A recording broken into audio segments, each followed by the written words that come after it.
Welcome to the deep dive. Today, we are taking a serious plunge into an idea that is absolutely everywhere. You hear the word all the time, used in countless different ways, sometimes just to mean someone is a little set in their ways or careful. Hmm.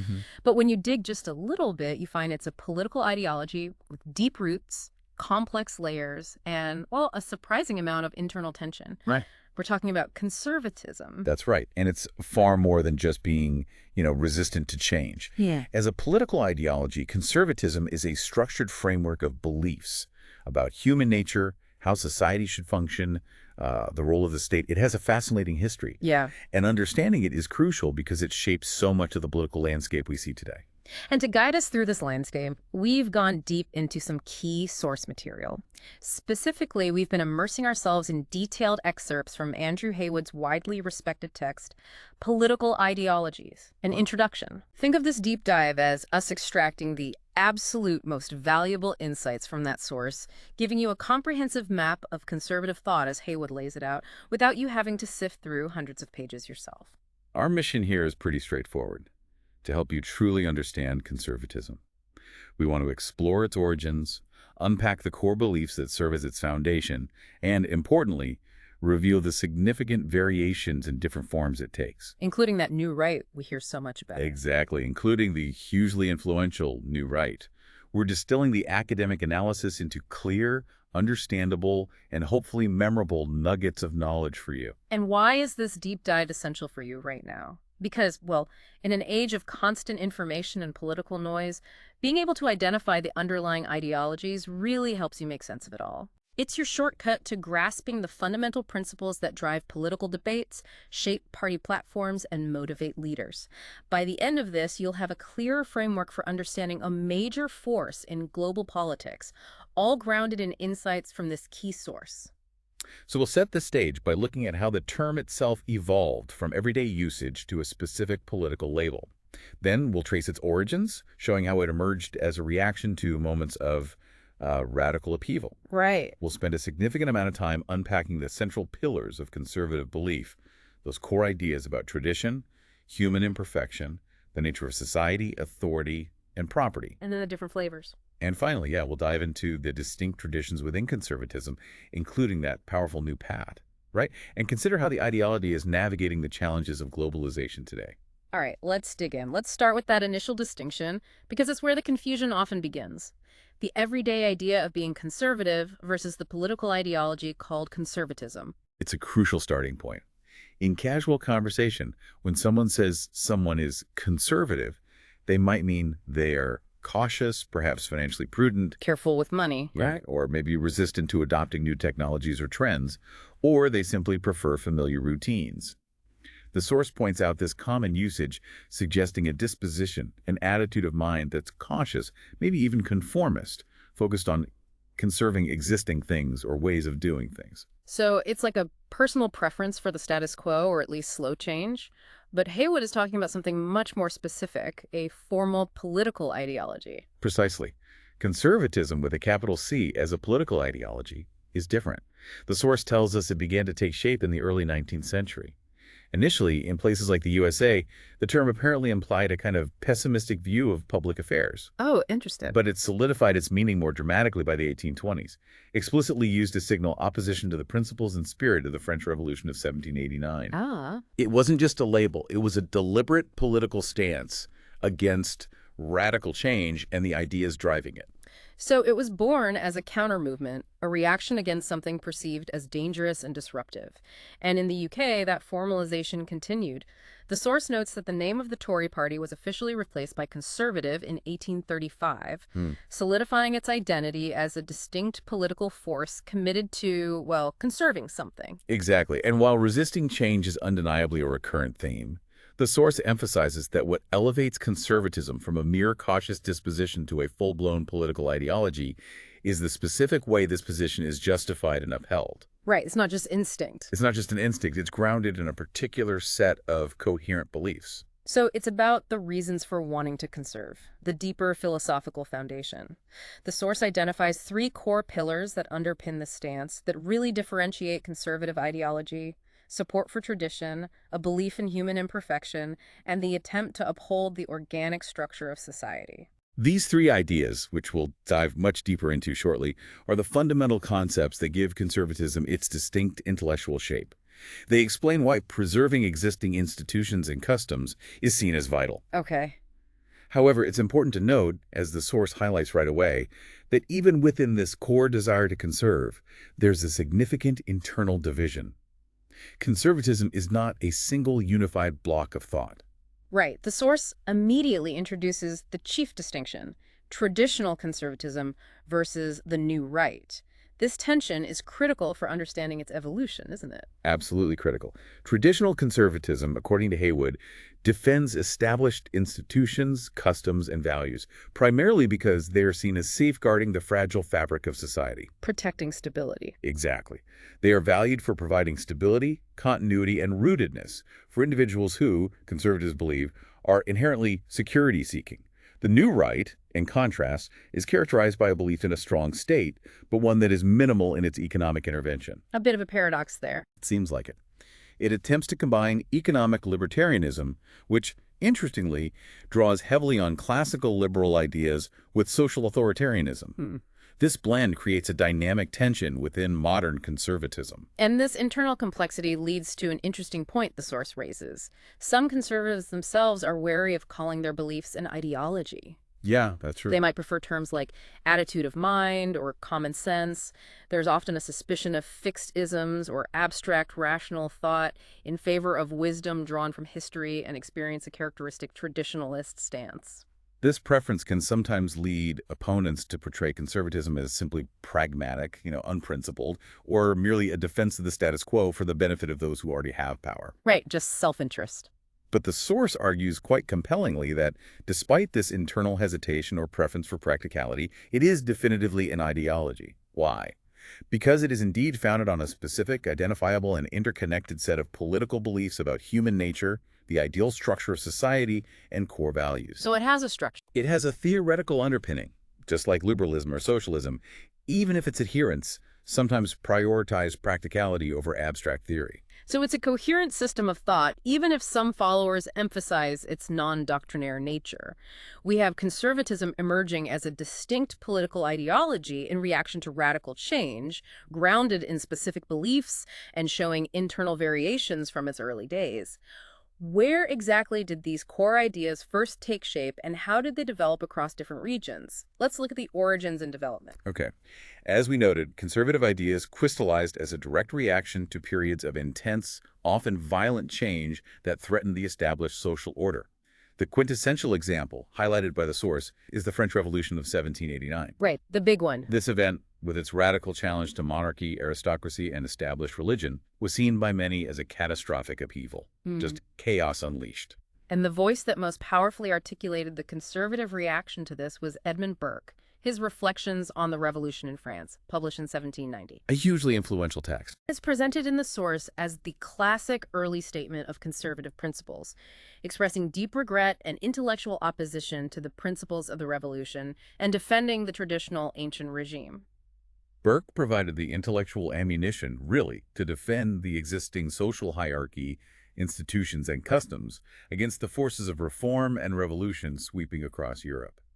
Throughout the 19th century, as industrialization caused massive social dislocation and new ideologies like liberalism, socialism, and nationalism gained traction. Yeah, a lot was happening. Conservatism stood primarily in defense of the existing, though constantly challenged and changing, traditional social order.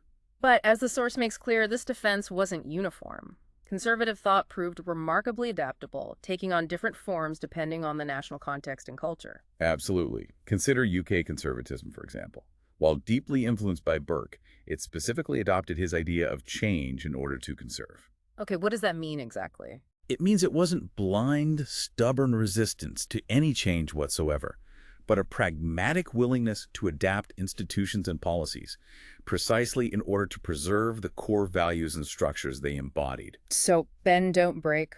Sort of. The source notes that British conservatives were defending a social order that had already been fundamentally altered by the 17th century English Revolution, illustrating this pragmatic streak was present from relatively early on. You see this captured even in party names, like the Canadian Progressive Conservative Party, which explicitly included progressive to signal a willingness to adapt. Contrast that with continental Europe, where the legacy of autocratic monarchies and more rigid social structures persisted longer. There, yeah, much more authoritarian form of conservatism developed. It was often less willing to embrace pragmatic adaptation and more focused on defending absolute monarchy, aristocratic privilege, and established religious authority against the tide of liberalism and democracy. So, more resistant to change. Definitely. The source notes that it wasn't until after the devastation of World War II and the rise of Christian democratic parties in countries like Germany and Italy that continental conservatives truly accepted political democracy and social reform within a constitutional framework. Hmm. This was a major transformation for that branch of conservatism. The USA, interestingly, had a very different starting point. Yes, according to the source, conservative ideas had relatively little influence on the founding of the U.S. system, which was shaped much more by liberal and Republican values, Enlightenment thinking. Right, the whole founding philosophy was different. Exactly. For a long time, American politicians often avoided the conservative label. Mm. It's only since the 1960s that overt conservative influence began to grow significantly within the Republican Party, associated initially with figures like Barry Goldwater Mhm. and becoming dominant under leaders like Ronald Reagan and George W. Bush. This shows how conservatism's emergence and electoral success can be tied to specific cultural and historical shifts within a nation. What about outside of the traditional European and North American spheres? The source suggests it's generally less easy to identify specific conservative arguments codified as a distinct political ideology in the same way, although movements that resist change obviously exist worldwide. Sure. However, it does point to the Japanese Liberal Democratic Party, LDP, as a noteworthy exception. The LDP combines typical conservative links to business interests and economic growth with an explicit effort to preserve traditional Japanese values, such as loyalty, duty, and hierarchy, So blend again? illustrating a blending of economic pragmatism with cultural preservation.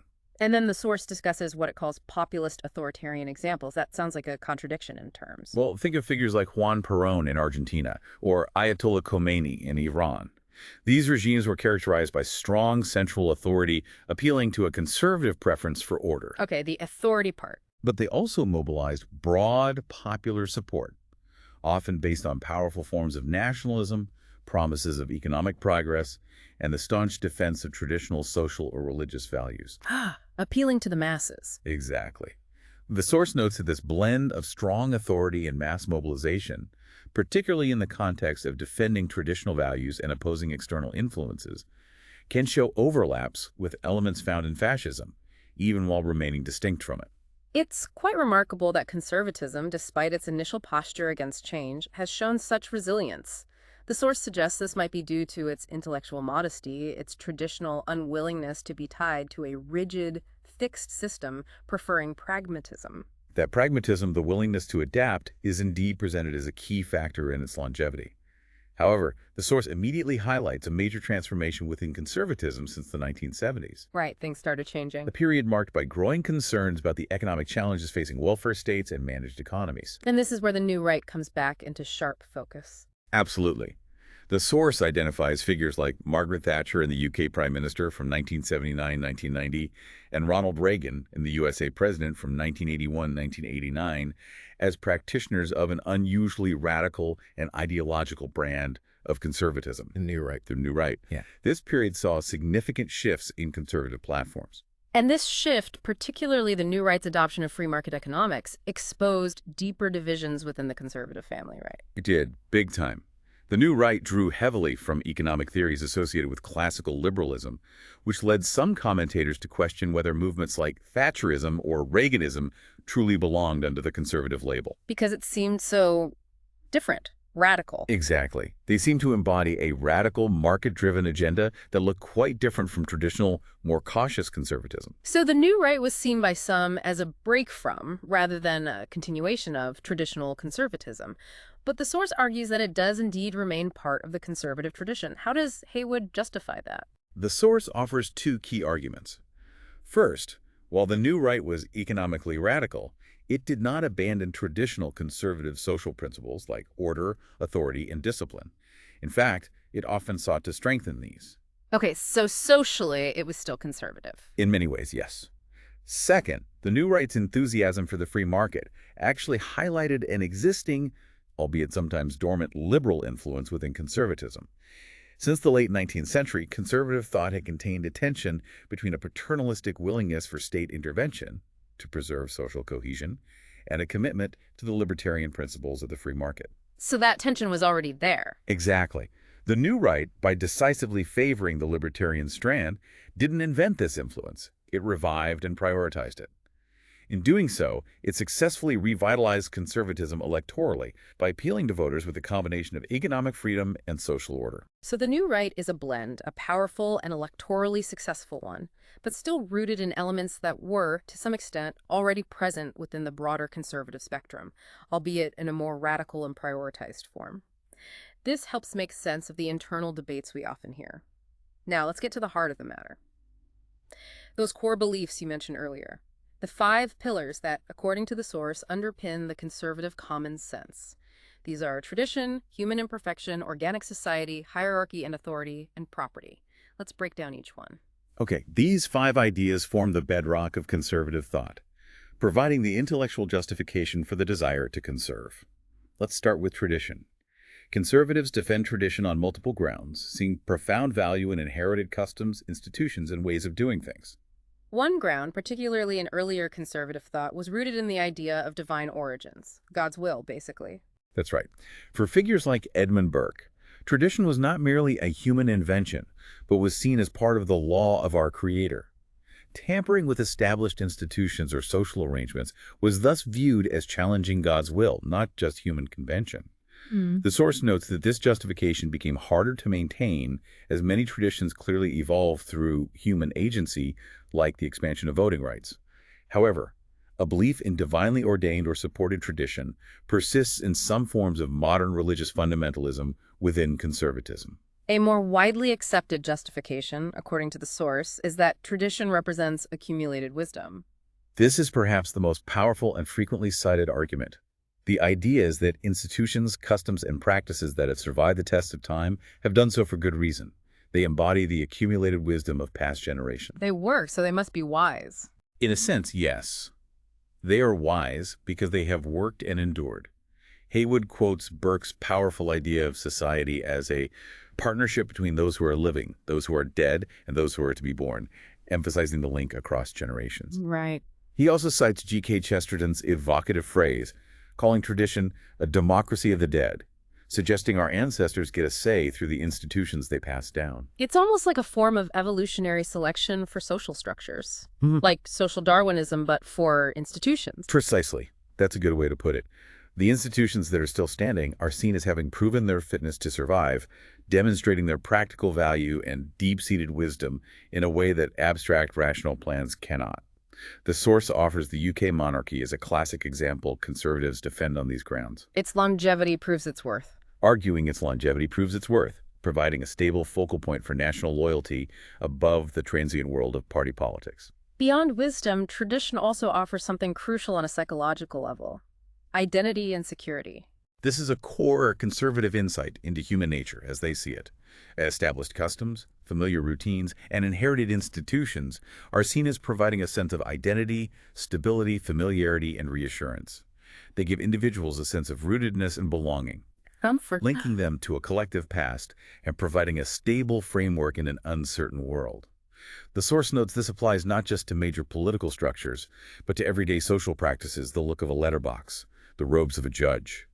Change, for conservatives, is inherently unsettling because it is a step into the unknown, disrupting familiar patterns and potentially creating insecurity.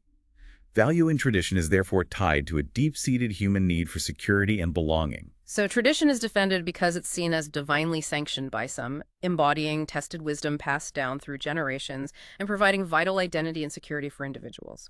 That leads us to the second pillar, which is arguably one of the most distinctive conservative beliefs: human imperfection. The source explicitly calls conservatism a philosophy of human imperfection. This is a fundamental contrast with many other political ideologies, liberalism, socialism, that tend to believe humans are naturally good, or at least perfectible through reason or social change. Right, more optimistic views.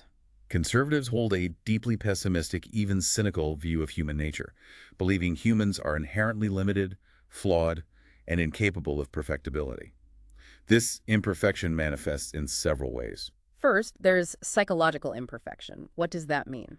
Conservatives see humans as psychologically limited, independent creatures, fundamentally driven by a need for security and belonging. They fear isolation, instability, and the unknown. They are naturally drawn to the familiar and seek the comfort of knowing their place within established social structures. Very different from the liberal individual. Very different from the liberal ideal of the autonomous, self-reliant individual. Because security and belonging are such deep human needs, this psychological view leads conservatives to prioritize order over liberty. Why is order preferred over liberty? Because in this view, order provides stability, predictability, and the framework necessary for security in what is perceived as an inherently uncertain and potentially chaotic world. Liberty, while valued to some extent, is associated with choice and change, which can create uncertainty, instability, and insecurity. So security first. Essentially, the source notes a link here to the philosopher Thomas Hobbes, suggesting conservatives share his view that individuals, fearing chaos, are often prepared to sacrifice some degree of liberty in return for the assurance of social order provided by a strong state. Then there's moral imperfection. This sounds even more pessimistic. It often is. Drawing on a Hobbesian view, or even the religious concept of original sin, as the source mentions, conservatives often see humans as innately selfish, greedy, and driven by a perpetual desire for power after power. Crucially, from this perspective, crime and antisocial behavior are seen as stemming from these inherent base instincts and moral failings within the individual, Not from society. rather than being primarily caused by social or economic disadvantage, as socialists or modern liberals might argue. And the implication of that is, what's the solution? That strong deterrence is essential to keep these base instincts in check. Law must be strictly enforced, and punishment should be swift and certain. The primary role of law, in this view, is not to uphold individual liberty, but to preserve social order. Law and order. Exactly. The source points out how law and order are fused into almost a single concept in conservative discourse, the idea that robust legal frameworks and strict enforcement are necessary preconditions for any form of civilized society. Finally, there's intellectual imperfection. Humans aren't smart enough. Well, not quite like that. Conservatives, particularly traditional conservatives, tend to be deeply suspicious of abstract human reason and grand rational theories. The political world is seen as incredibly complex. Too complicated. Something philosopher Michael Oakeshott is quoted as describing as boundless and bottomless, far too intricate for limited human intellect to fully grasp or rationally control. Therefore, conservatives prefer to rely on the accumulated wisdom embedded in tradition, practical experience, and historical lessons, rather than attempting to design society based on abstract principles.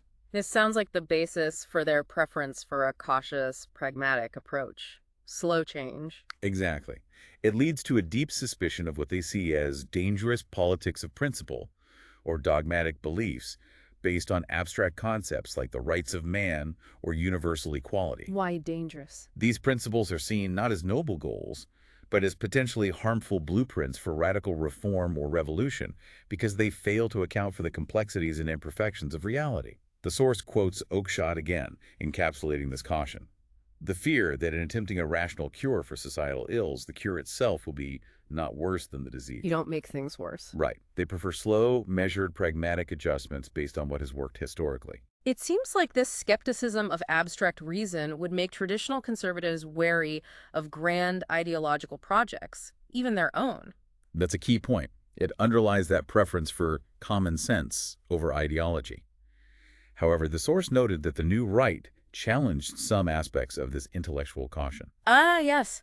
The exception again. While traditional conservatism valued pragmatism and suspicion of abstract systems, the new right, particularly the neoliberal wing, was quite radical and ideological in its push to dismantle the welfare state and government intervention. They were driven by a rational commitment to abstract economic liberal principles, Which sounds very theoretical. which seemed to cut against this traditional conservative wariness of grand, principle-driven schemes. This tension shows that while belief in human imperfection remains central, its application and emphasis vary within conservatism, being perhaps more strongly associated with traditionalists than with the new rise radicalism. Okay, so humans are seen as inherently flawed and limited, prioritizing order and drawing wisdom from experience rather than abstract reason. That brings us to the third pillar, the idea of an organic society. This belief is deeply connected to the conservative view of human imperfection and the need for belonging. The source reiterates the idea that humans are dependent and security-seeking creatures who cannot truly flourish or even exist meaningfully outside of the social groups that nurture them. Family, community. Family, community, nation. These groups provide essential security, identity, and a sense of roots. The individual, in this view, is not a self-sufficient atom, but is embedded within a complex web of social relationships. This leads to a different understanding of freedom than the liberal idea of negative freedom being left alone. Fundamentally different. Traditional conservatives are often uncomfortable defining freedom simply as the absence of external constraints. Instead, they view conservative freedom as a willing acceptance of social obligations and ties. Freedom through duty. In a way, yes. It's about recognizing the value and necessity of these bonds and doing one's duty within them. The source uses the example of a parent instructing a child. The child acts freely in the conservative sense when they conform out of a recognition of their role and obligations within the family, not out of coercion. A society where individuals are only aware of their rights but not their duties is seen as dangerously rootless, and atomistic individuals exist in isolation, lacking the bonds that hold society together. Duty and obligation are the essential glue. And this perspective is based on the metaphor of society as an organism. Yes, this is central to organicism. Society is viewed not as a machine or an artifact designed by humans, but as a living organism, like a human body. The body politic. Exactly. Different parts, social institutions like the family, church, state, community, work together, each with specific functions, to sustain the health of the whole. The key point is that the whole organism is more than just the sum of its individual parts, and its continued health is sustained by fragile, interconnected relationships that can easily be damaged. And organisms are shaped by natural forces, not human engineers. Exactly. An organic society is seen as being fashioned by natural necessity, rather than human art or contractual agreements. The family, for instance, is seen as arising from natural human impulses like love and caring, not from individuals signing a contract. Children simply grow up embedded within this natural social unit. This organic metaphor has significant conservative implications for how society should be treated. You can't just rebuild it. Right. Because society is viewed as a delicate, living organism shaped by natural forces over time, it cannot be easily taken apart, re-engineered, or improved like a machine. This belief is a fundamental challenge to the very ideas of progress, planned social reform, or revolution. Handle with care. Absolutely. The social fabric is seen as incredibly delicate and must be preserved and respected, with change being a cautious, slow, and natural process akin to gradual growth or evolution rather than radical reconstruction. This leads to the idea of functionalism. Things exist because they work. Pretty much. Within the organic view, institutions that have developed and survived over time are seen as doing so precisely because they function to sustain the whole organism of society. Their very existence and longevity demonstrate their worth and necessary role. Consequently, attempting to reform or abolish these established institutions is viewed as potentially dangerous, You might break something vital. risking unforeseen and detrimental damage to the complex interplay of forces that hold society together. And yet again, the new right challenged this organic view. They keep popping up as the contrarians. Yes, significantly. The source notes that the new right, particularly the neoliberal wing, with its strong emphasis on classical liberal individualism, tended to weaken support for organic ideas. They often adopted a more atomistic view of society. Individuals first. Seeing it primarily as a collection of self-seeking individuals whose interactions are best coordinated by the market. Margaret Thatcher's widely quoted remark, paraphrasing Jeremy Bentham, "There is no such thing as society, only individuals and their families," perfectly illustrates this shift towards an individualistic perspective that stands in stark contrast to the traditional organic understanding of society as an interconnected whole greater than its parts. So a tension between the traditional organic view and the new right's individualism. Moving to the fourth pillar, hierarchy and authority. Conservatives fundamentally believe society is naturally hierarchical. That's a core belief, yes. Society is seen as comprising fixed social gradations or ranks. Consequently, social equality is rejected not just as undesirable, but as fundamentally unachievable, because inequality of power, status, and property is seen as an inevitable feature of any complex society. So it's not just accepting that individuals have different natural talents, which liberals might agree leads to meritocracy. Conservatives see inequality as deeper, more structural, much deeper. The source explains that traditional conservatives see inequality not just as arising from individual differences, but as an inherent and necessary feature of an organic society. Just as different organs in a body have different sizes and functions, different groups, classes, and individuals within society have distinct roles. Leaders, followers. Leaders and followers, managers and workers, parents and children. Crucially, this natural inequality of wealth and position is seen as being justified by a corresponding inequality of responsibilities. Responsibility balances it out. That's the argument. The source gives the example. While those lower in the hierarchy might have fewer material comforts, those higher up, like employers, bear the significant responsibility for the livelihoods and security of many others. And this link between hierarchy and the organic view leads directly to the conservative tendency towards paternalism. We've touched on this. Exactly.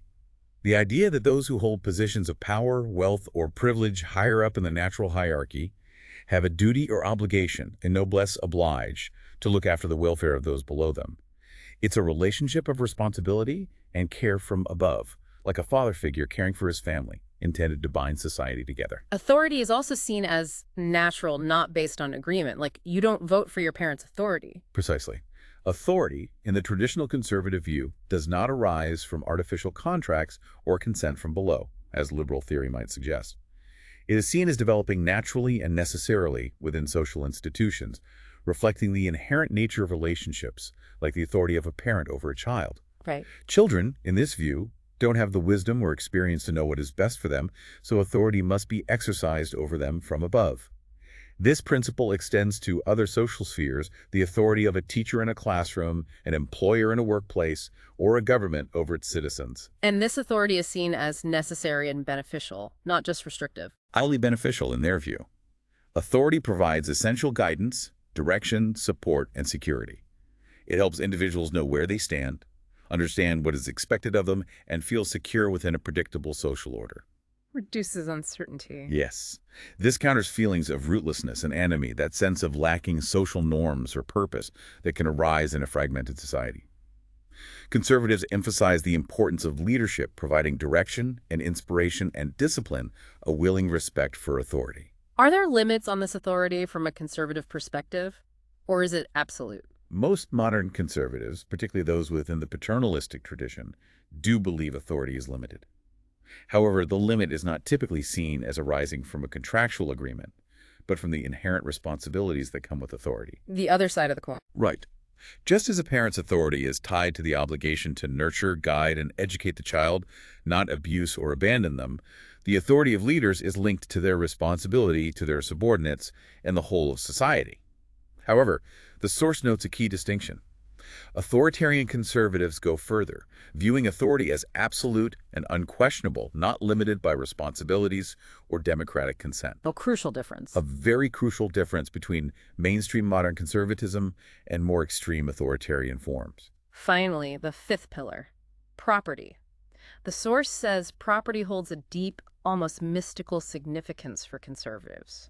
More than just stuff. Yes, it's viewed with a reverence that goes beyond the practical or economic considerations emphasized in other ideologies. While conservatives accept the liberal view that property reflects earned merit and provides economic incentives, they see its significance as far deeper, encompassing crucial psychological and social dimensions. What are some of those advantages? Why is it so important? On a psychological level, property provides individuals with security, something tangible to fall back on in an uncertain world, which fosters confidence and encourages thrift and careful planning. Something solid. Exactly. Socially, it promotes vital conservative values.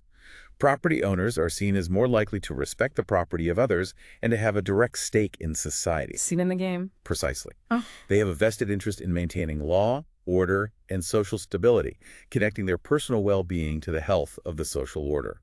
Thus, property ownership actively promotes those core conservative values of respect for law, authority, and order. But there's a deeper, more personal reason mentioned. Property as an extension of personality. This is a profound aspect of the conservative view. The idea is that people realize themselves and express their character in what they own and create. Possessions are not just things, they're seen as reflecting the owner's personality, taste, and values. My stuff is me, kind of. In a deep sense, yes. The source uses the example of burglary. It is viewed not merely as the theft of objects, but as a profound violation of the individual person, especially when it involves someone's home, which is seen as their most personal and intimate possession. Which goes a long way to explaining why the traditional socialist idea of socializing property is viewed with such horror. It's not just about economics. Absolutely. For conservatives, the idea of abolishing private property and moving towards common ownership is doubly appalling because they believe it would lead to a soulless, depersonalized, and atomistic society, stripping individuals of a fundamental means of expressing themselves and securing their place in the world. Unlike classical liberals, conservatives also see obligations attached to property rights. It's not just my property. Traditionally, yes, property is seen as important not just for the individual owner, but for society as a whole. This is particularly true for forms of property like land or significant cultural assets, which are often inherited. The source highlights the idea of intergenerational custodianship. Looking after it for the future. Exactly. The current generation is seen as a custodian of wealth and property passed down from ancestors, with a moral duty to preserve and protect it for future generations. Harold Macmillan's famous quote, describing the privatization of state assets as selling off the family silver, perfectly captures this conservative sentiment of inherited wealth being a trust for the future, not merely an asset to be exploited for short-term gain. Although, again, the New Right influence slightly altered this perspective, less emphasis on obligation. Yes, the libertarian conservative wing of the New Right, heavily influenced by classical liberalism, tends to emphasize the individual's absolute right to property more strongly, seeing it as a fundamental entitlement acquired through effort or just transfer. This perspective is less inclined to emphasize the traditional conservative ideas of social obligations or intergenerational custodianship associated with property. So those are the 5 foundational pillars of conservative thought: tradition, human imperfection, organic society, hierarchy and authority, and property. It's clear how these beliefs form a coherent worldview that favors stability, order, and established ways of doing things. But as we've hinted, these core themes manifest differently, leading to distinct flavors of conservatism. Let's explore those variations the source discusses. Right. Despite the shared bedrock, conservatism isn't monolithic. The outline points to several distinct traditions. First, there's authoritarian conservatism. While this label is generally avoided by modern conservatives in democratic societies, it's a significant historical tradition, particularly in continental Europe. The source points to figures like Joseph de Maistre as an example, reactionary right. De Maistre was a reactionary figure writing after the French Revolution. He advocated for the restoration of absolute monarchical power and argued forcefully for the role of the Catholic Church, even papal authority, as necessary forces to restore order after revolutionary chaos. Order above all else. Exactly. His central concern was order above all else, viewing any form of reform or liberal change as a descent into anarchy. The source also mentions historical examples like Tsar Nicholas I in Russia, whose regime was based on the triad of orthodoxy, autocracy, and nationality, and Otto von Bismarck in Germany, who maintained a form of constitutionalism that was largely a sham to preserve autocratic power. Even the Pope gets mentioned. Even Pope Pius IX is cited for condemning progressive ideas and asserting papal infallibility in the face of liberal secularism.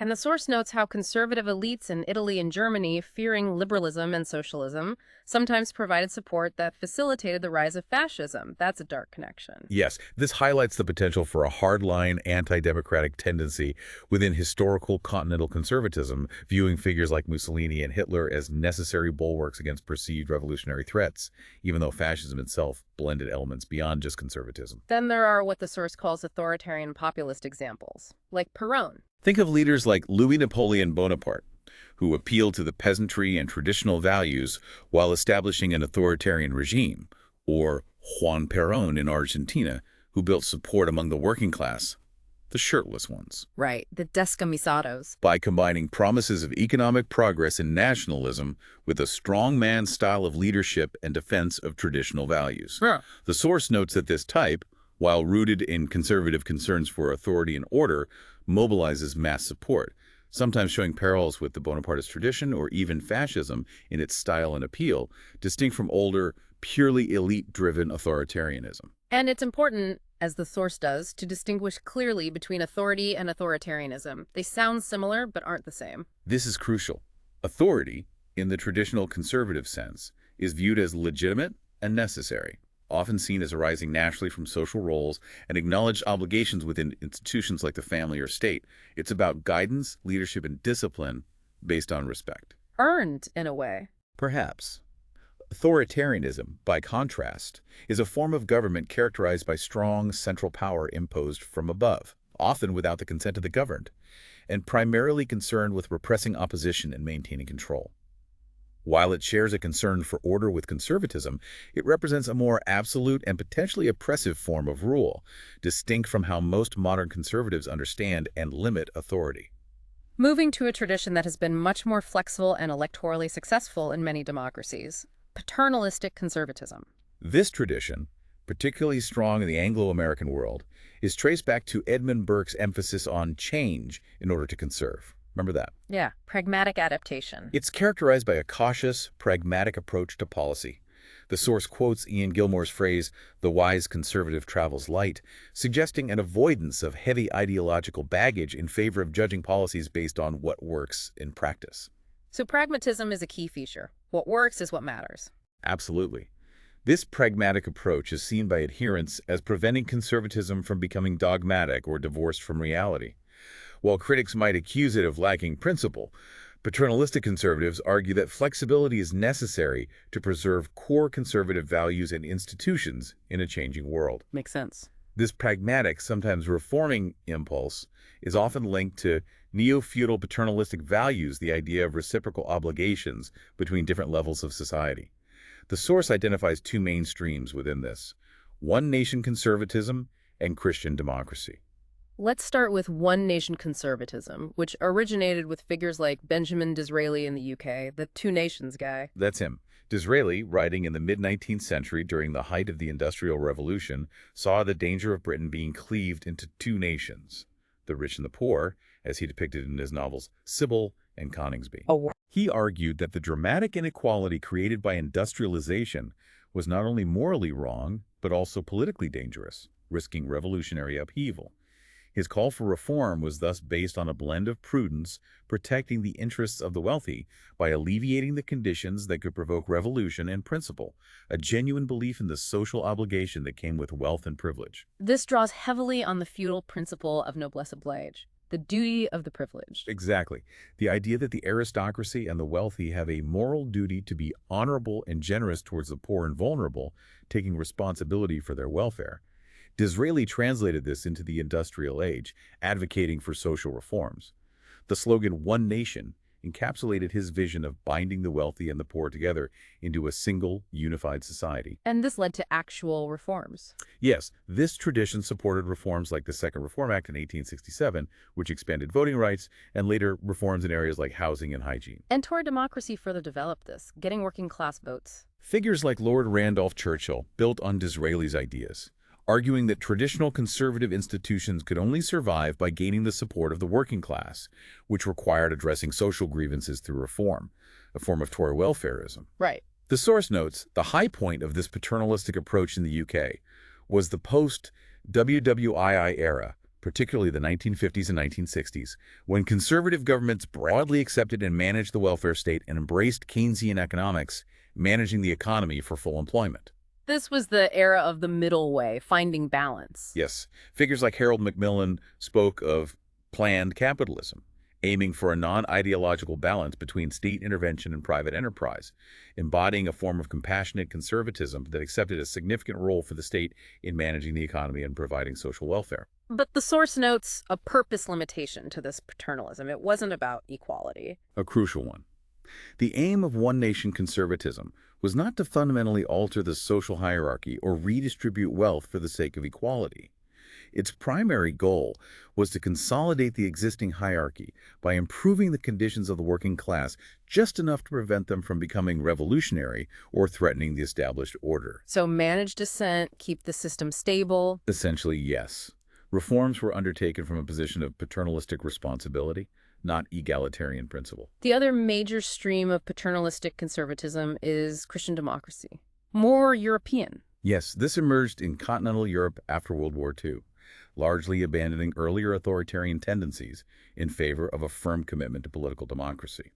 These parties, prominent in countries like Germany and Italy, were heavily influenced by Catholic social traditions, Interesting distinction. which emphasize the importance of the social group, the family, community, and fostering balance and harmony within society, contrasting somewhat with the stronger emphasis on individual effort often associated with Protestantism. This led to support for concepts like democratic corporatism and subsidiarity.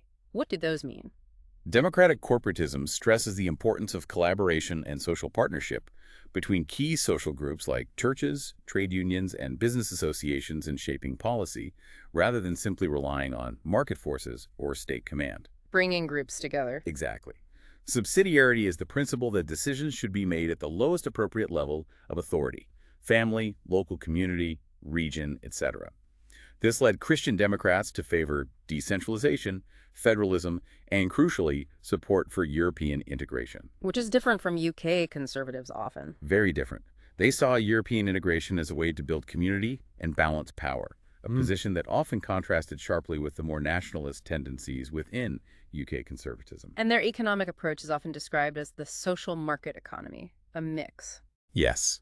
Influenced by economists like Friedrich List, who argued that politics and state power were vital for economic development and that strategic intervention might be needed to protect domestic industries, Christian Democrats supported an economy where the market is seen as a tool to generate wealth. Okay, market is good for wealth. But that wealth must be harnessed for broader social goals and collective well-being. The source contrasts this Rhine-Alpine, or social capitalism, which emphasizes partnership and cooperation, with the more individualistic and less regulated Anglo-American, or enterprise capitalism. So paternalistic conservatism, whether one nation or Christian democratic, represent a more flexible, socially conscious tradition within conservatism, focused on preserving the social fabric through responsibility and pragmatic adaptation. Now, onto the third major tradition, libertarian conservatism. Sounds almost contradictory. It can seem that way. This tradition is distinct in that it is heavily influenced by classical liberal ideas, particularly a strong belief in the free market and individual liberty in the economic sphere. It often acts as a rival to the paternalistic tradition within broader conservatism. What does it advocate for? Less government, more market. Maximum economic liberty and the least possible government regulation of economic life. They share classical liberalism's suspicion of state intervention in the economy. However, and this is key, they often diverge from liberalism by advocating for a strong state presence in maintaining public order and regulating social behavior. Ah, okay. Which brings them back into line with traditional conservative concerns about authority and discipline. So they believe liberal economics is compatible with traditional social philosophy, free markets, and strong authority. Yes, they argue that the principles of economic individualism and the free market can coexist with traditional conservative social values, like authority, duty, and a concern for social order. The source points out that even Edmund Burke, the father of traditional conservatism, supported Adam Smith's economic liberalism, advocating for free trade and a competitive market, seeing the laws of the market as almost natural laws. So it's not entirely new. No, this shows the influence of liberal economic ideas was present in conservatism relatively early on, particularly in the UK and USA, where classical liberalism was strong. But you mentioned an inconsistency, economic individualism versus social regulation. How does that work? That's where they differ from pure liberals. While they strongly advocate for economic individualism, famously wanting to get government off the back of business, they're less inclined to support individual liberty in social or moral matters. They see the need for a strong state, not a minimal state, to maintain public order, enforce the law strictly, and sometimes regulate social behavior based on traditional norms. And they are attracted to the market partly as an instrument of social discipline. That's an interesting take. The source highlights this aspect. While liberals see the market as promoting liberty, some conservatives have been drawn to its ability to regulate economic and social activity through impersonal forces. The threat of unemployment in a free market, for instance, can act as a powerful discipline on wage demands and labor unrest. Keeps people in line. That's the idea for some. The market is seen as working alongside the police and courts to establish a market order based on what are perceived as impersonal natural economic laws. Some traditional conservatives worried about the market's potential to disrupt social cohesion, but libertarian conservatives embraced its disciplinary potential for reinforcing order. So we have authoritarian, paternalistic, and libertarian strands within conservatism, and that brings us back to the most recent and hugely influential blend, the new right. The source describes it as a set of more radical ideas that emerged in the 1970s, fundamentally challenging the post-war Keynesian welfarist consensus. The new right is presented as a powerful marriage or synthesis of two distinct, though sometimes uneasy, partners.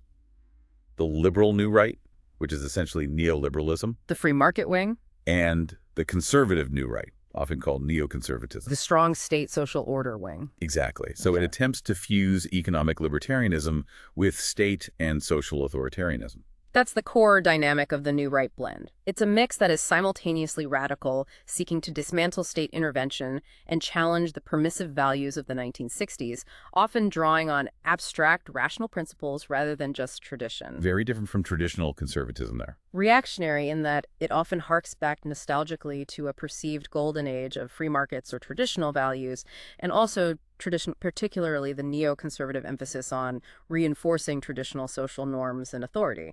Its radicalism is most evident in its aggressive push to shrink the economic role of the state and challenge established social attitudes. Okay, let's break down that marriage, starting with the liberal new right, or neoliberalism. Hayek, Friedman. That's them. This is essentially a revival and restatement of classical liberal economic theories, particularly those associated with thinkers like Friedrich Hayek and Milton Friedman. It emerged as a forceful critique of big government and the managed economies that had characterized the post-war decades. When things started going wrong economically in the 70s? Exactly, particularly after the end of the sustained economic long boom and the rise of inflation in the 1970s. What was their core idea? Government is the problem. Pretty much. A restatement of the minimal state principle, essentially that the private is good and the public is bad. They viewed the state as inherently inefficient, bureaucratic, and fundamentally a realm of coercion and unfreedom. Anti-state. Definitely anti-statist in economics. Collective action and state intervention were seen as sapping individual initiative, self-respect, and responsibility. The core belief was that government intervention generally damages human affairs rather than improving them. So faith is placed squarely in the individual and the market. Let them sort it out. Absolutely. Neoliberals advocate for unleashing individual self-reliance and rational choice. The free market is seen as the central nervous system of the economy, the most efficient and morally desirable mechanism for allocating resources, coordinating economic activity, and satisfying consumer needs. This strain of the New Right explicitly aimed to make libertarian economic ideas dominant over the paternalistic, interventionist tendencies within conservatism. Their primary economic target was Keynesianism, managed economies. Fiercely. Hayek and Friedman fundamentally challenged the idea that the economy could or should be managed by governments. They argued that it was too complex for bureaucrats to understand or control effectively. The market knows best. That's the idea. The true virtue of the market was its spontaneous ability to reconcile supply and demand through the price mechanism and ensure resources were allocated to their most profitable use. And they offered a different explanation for the economic problems of the 1970s, inflation specifically. Yes. They rejected Keynes' focus on managing demand and instead argued that Keynesian attempts to stimulate employment through government spending or monetary expansion were the primary cause of inflation, which they saw as a major threat to the stability and functioning of the market economy. So government spending causes inflation. That was Friedman's argument, linked to the money supply. He argued for a natural rate of unemployment and believed that government attempts to push unemployment below this level would inevitably lead to accelerating inflation. Their solution was to control the money supply strictly and cut public spending, even if it meant allowing unemployment to rise. Tough medicine. As happened under Reagan and Thatcher in the early 1980s, trusting the market to eventually correct itself. And this led to policies like supply-side economics and privatization. Focus on producers. Exactly. Opposed to the mixed economy and public ownership, they advocated for supply-side policies fostering economic growth by encouraging producers rather than consumers. This meant cutting taxes, particularly on corporations and higher earners, which they saw as a block to enterprise and an infringement on property rights. And selling off state companies. Privatization became a key policy instrument, dismantling state-owned industries that were criticized as inherently inefficient because they were not disciplined by the profit motive or subject to competition. This anti-statism was based on arguments about efficiency and principle. Yeah. Freedom, too. Yes, strongly so. It wasn't just about making the economy work better, it was rooted in a deep ideological commitment to individual liberty, defending freedom against what they saw as the encroaching threat of creeping collectivism. Right.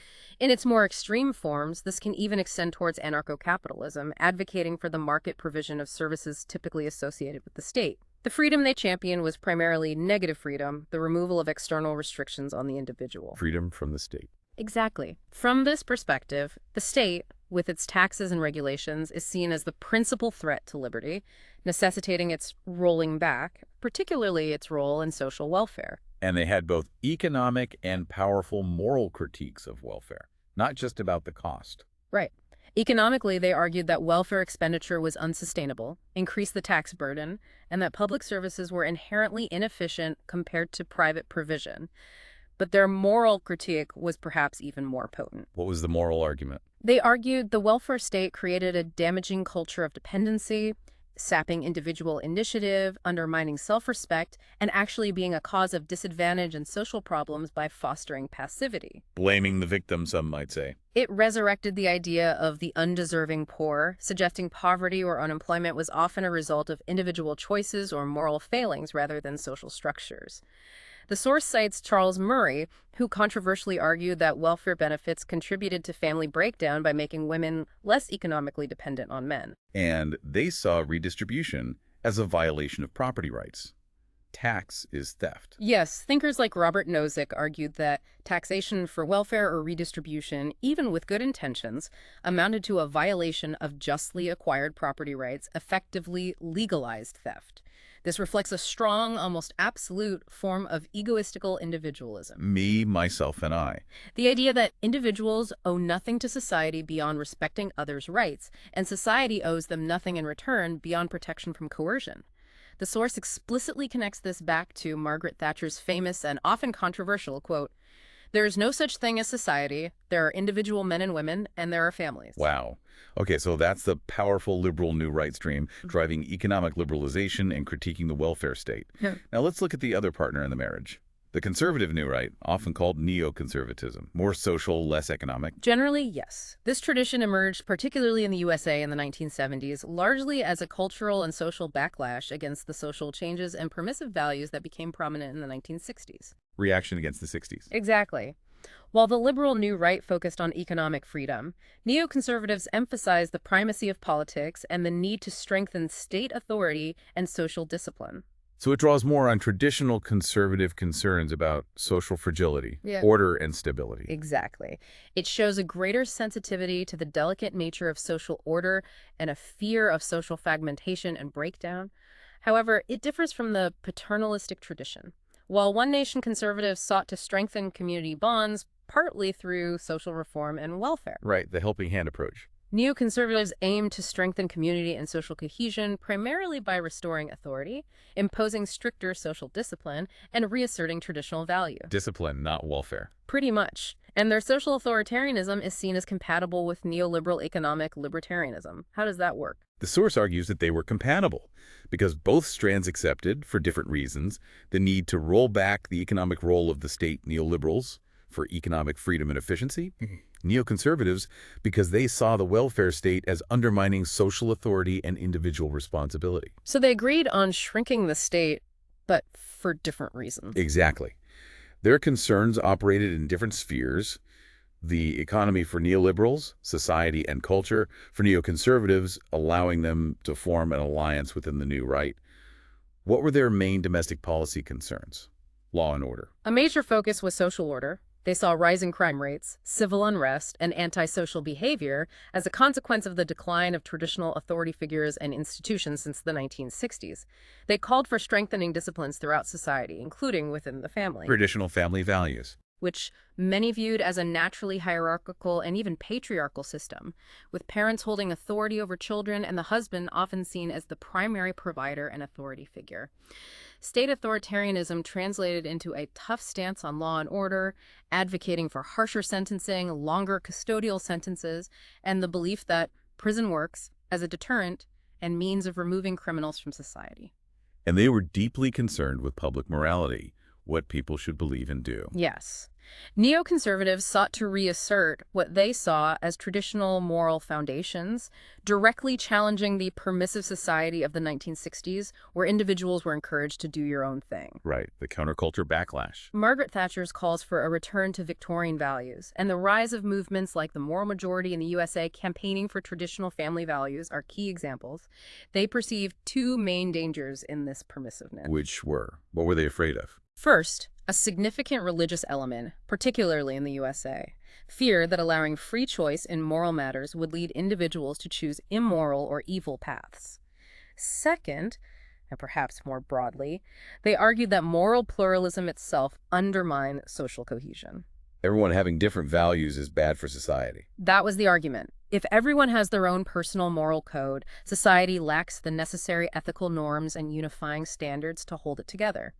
A permissive society was seen as a pathless desert, where individuals are rootless and isolated because there are no shared standards of behavior or belief. They argued it was impossible to maintain civilized standards of behavior if individuals were simply allowed to do as they pleased without a framework of shared moral norms enforced by social pressure and authority. The source also links the neoconservative focus on the nation to their foreign policy stance, particularly in the USA, nationalism. That's right. A key concern is strengthening the nation-state and its identity against perceived threats, both internal and external. They see the nation as a vital force binding society together, providing a common culture, civic identity, and sense of rootedness in history and tradition. And patriotism is important. They believe that national pride and patriotism are essential for strengthening political will and enabling the state to act decisively, both at home and abroad. What are the threats from within? Multiculturalism. Neoconservatives often view multiculturalism as a threat because they believe it weakens national identity and could lead to ethnic or racial conflict by fragmenting society into distinct, potentially competing groups. This concern often translates into calls for stronger immigration controls and asserting the privileged status of the host culture. And the threats from without. Other countries, ideologies. For UK neoconservatives, this is often manifested as strong Euroscepticism, viewing European integration as undermining national sovereignty. In the USA, particularly after the Cold War and even more so after 9/11, this nationalist dimension significantly shaped foreign policy. Right, the post-9/11 era. The source describes this as a fusion of neo-Reaganism and a hard Wilsonianism. What does that mean? Good versus evil, plus spreading democracy by force. Basically, neo-Reaganism involves viewing the world in stark terms of good versus evil and advocating for overwhelming military strength, a position of strength beyond challenge. Hard Wilsonianism, unlike Woodrow Wilson's emphasis on international law and cooperation, represents a more assertive desire to spread U.S.-style democracy and values globally, even through regime change and, if necessary, military intervention. This blend dominated U.S. thinking post-9/11, Iraq, Afghanistan. Yes, the source argues that this neoconservative perspective was highly influential in shaping the U.S. response to 9/11, providing the rationale for the war on terror and military interventions in Afghanistan and Iraq, framed as necessary to combat evil and spread democracy. But it faded. However, the source also notes that the influence of this particular strain of neoconservative foreign policy began to decline after around 2005, as the limitations and costs of unilateral military action and attempts at forced regime change became increasingly apparent. So we've explored the different historical traditions within conservatism, authoritarian, paternalistic, libertarian, and delved deep into the influential New Right blend of neoliberalism and neoconservatism. This reveals a complex ideology with internal tensions. How is conservatism faring in the contemporary world, particularly shaped by globalization? That's the big question now. The source discusses how the accelerating process of globalization since the 1980s has profoundly impacted conservatism, both presenting challenges and, in some ways, favoring certain conservative tendencies. The rise of the New Right is linked to globalization's early phase. The timing fits. Directly. The source notes that the collapse of the Bretton Woods system of fixed exchange rates in the 1970s and the subsequent remodeling of the world economy along free market lines, often referred to as the Washington Consensus, emphasizing stabilization, privatization, and liberalization. Free markets rule. Created fertile ground for neoliberal ideas. And conservatives were well positioned to respond to this shift. Better than socialists. The source suggests that conservative parties were often quicker and more successful than socialist or even some liberal parties in adapting to the new global economic order. This is attributed partly to their inherent pragmatism and, crucially, their less deeply entrenched commitment to Keynesian welfarism compared to social democrats. So they weren't as tied to the old system. Right. The libertarian tendencies within conservatism were favored by the prevailing global economic climate, often at the expense of the paternalistic tradition, although with national variations, like German Christian Democrats showing more resistance to pure neoliberalism. The source concludes that market values became widely accepted across the conservative spectrum during this period. Even after the so-called heroic phase of figures like Thatcher and Reagan, those market values seem embedded. They didn't just disappear. No. Even after the intense battles against big government of that era, the source suggests that while the ideological fervor might have subsided somewhat, market values are now deeply embedded in conservative policy approaches and even broader political discourse, entering perhaps a more managerial phase, where the focus is on managing rather than fundamentally challenging market-oriented systems. But globalization also presents significant challenges to conservatism, despite that initial advantage. What are they? Several key challenges are highlighted. One is potentially a loss of focus. Conservatism often defined itself, particularly during the Cold War and the post-war consensus era, in opposition to socialism and collectivism. The enemy was clear. Exactly. With the perceived death of socialism after the Cold War, conservatism potentially lost a key antipathy that provided it with a unifying focus and resolve. What is it primarily against now? What holds it together? And questions about the long-term viability of the free market itself. Can it last? The source raises this as a fundamental challenge. It suggests that unregulated capitalism, the kind championed by the New Right, is perhaps a historically and culturally limited phenomenon, having peaked in the Anglo-American world in the 19th century and been briefly revived by the New Right. A blip, maybe? Possibly. As globalization proceeds, the disadvantages of this model become more apparent. Short-termism in investment decisions, chronically low investment in crucial areas, widening inequality, and social exclusion. The source draws a parallel. Just as liberal thinkers eventually recognized the limitations and potential dead end of pure laissez-faire economics in the face of social consequences, They adapted. conservatives may similarly find that an untrammeled free market poses fundamental challenges to their core concerns for social stability and order. And beyond economics, there are the moral and social implications of globalization and market dynamism, the cultural impact. Yes. The source points to concerns that the strong, egoistical individualism promoted by neoliberalism, combined with the constant change and disruption driven by market forces and globalization, risks undermining the very social stability and cultural cohesion that traditional conservatives value. Can't have constant change and stability. That's the tension. This raises a fundamental debate within conservatism. Can the principles of liberal economics, with its emphasis on individualism and constant change, truly be reconciled in the long run with traditional social conservatism, or what some call civic conservatism, which emphasizes community, social responsibility, and stability? The source suggests this task might prove increasingly difficult and perhaps ultimately unviable in the face of ongoing globalization and its effects. Finally, the source notes that while challenged by globalization, conservatism can also act as a counter-globalizing force, pushing back. This is particularly evident in the rise of anti-immigration and often far-right parties across many Western democracies. These parties often draw heavily on a form of conservative nationalism, Looking inward. which adopts a more backward-looking, sometimes culturally or ethnically pure model of national identity, often explicitly reacting against the forces of globalization and multiculturalism that they see as eroding national distinctiveness and social cohesion. Giving examples like the Front National in France or similar parties. Exactly. The source lists parties like the Freedom Party in Austria, the Northern League in Italy, Vlaamsblok in Belgium, and the Progress parties, or Danish People's Party, in Scandinavian countries. These parties often gain support in times of fear, economic insecurity, and social dislocation, Offering simple answers. offering a message of unity and certainty by strongly tying national identity to tradition and perceived shared heritage.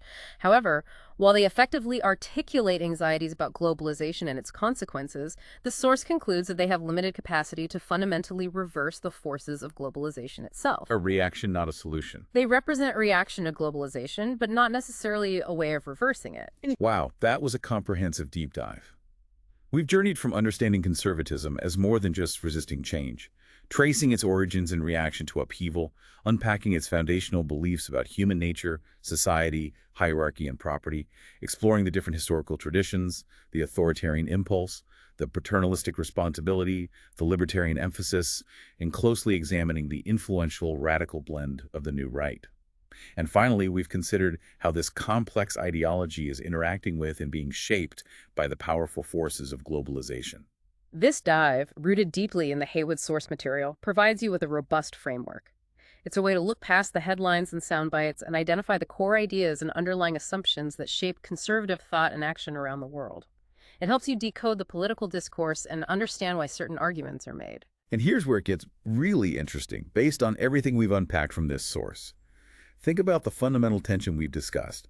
Can a philosophy built on conserving tradition, upholding a delicate organic social fabric, emphasizing duty and collective belonging, truly reconcile itself with the radical, individualistic, disruptive forces of the free market championed by the new right? That's the million-dollar question, isn't it? Can those core beliefs about hierarchy or organic society hold up against the seemingly unstoppable trends of globalization, multiculturalism, and the constant pressure for change?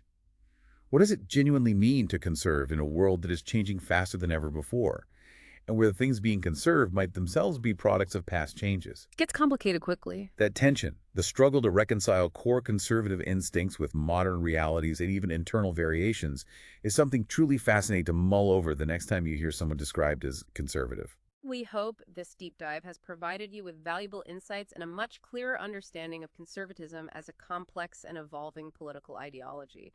We encourage you to keep exploring these ideas and recognizing them in the political landscape around you.